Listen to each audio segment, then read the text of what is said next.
Cato uses a system of rotational grazing, which we have the animals stay in one of the paddocks for usually 8 to 10 hours in between milkings. So the only time that they go into the barn at this time of the year is to be milked. So the paddocks are roughly the size of how much grass the cows would eat during that time that they would be out in the paddocks. So if the paddocks during certain times of the year get limited on the amount of grass that they can eat, we can open up another paddock next to it. So take two paddocks make it into one paddock, so they have plenty of vegetation to eat. It does really, really well because it spreads out the manure. It self-fertilizes all the fields, and it does a really good job. And by the time that we get back to the original paddock, after doing the rotational grazing of the entire farm, the manure has dissolved from the rains and it's into the soil and it's fertilizing. So it's been very efficient for us to do it that way. So basically, we move the cows down paddock to paddock between each milking, essentially. So they'll have about 8 hours here. So this was last night, and then this morning they were moved here. And then after milking, later they'll be moved to this paddock, and then next morning they'll be moved here. So actually, I'm milking tomorrow morning. So that's where they'll be when someone goes to get them.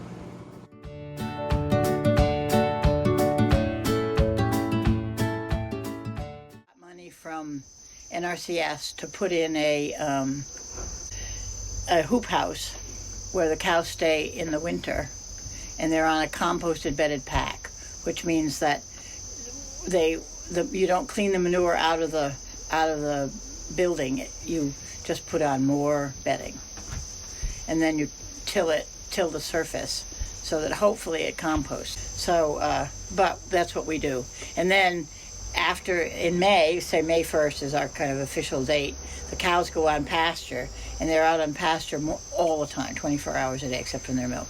And we take the compost from the winter and pile it up in there, and it's undercover, it doesn't get rained on, so it's genuine compost. And then in the fall, we spread that on the fields. So a huge producer of methane that's just going into the atmosphere is from cows, either in belching or just other releases of gas. And so one way that we've tried to combat that is by using kelp. So I don't remember where, but farmers discovered that if you are using kelp, it kind of breaks down the methane inside the cow so that it isn't released as potently, basically.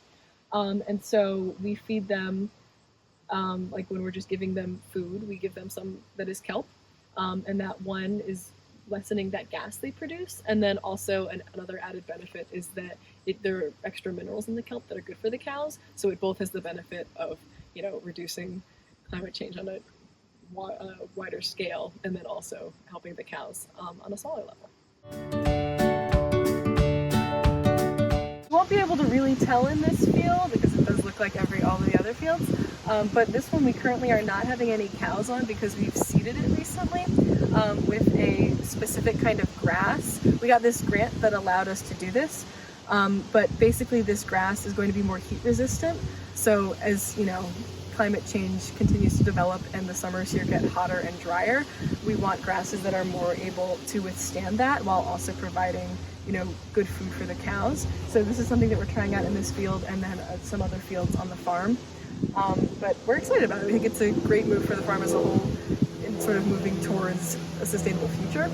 And another important thing to say on that is when we put the seeds in this field, we did not plow them and sort of turn up the dirt as you often do if you're trying to plant seeds in a field.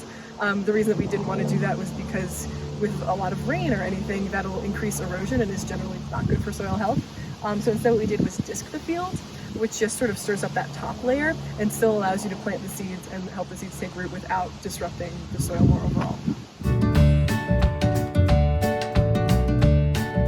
I just think people need to be aware of the difference climate change is going to make, because it's going to change in the Northeast, the grasses that grow well.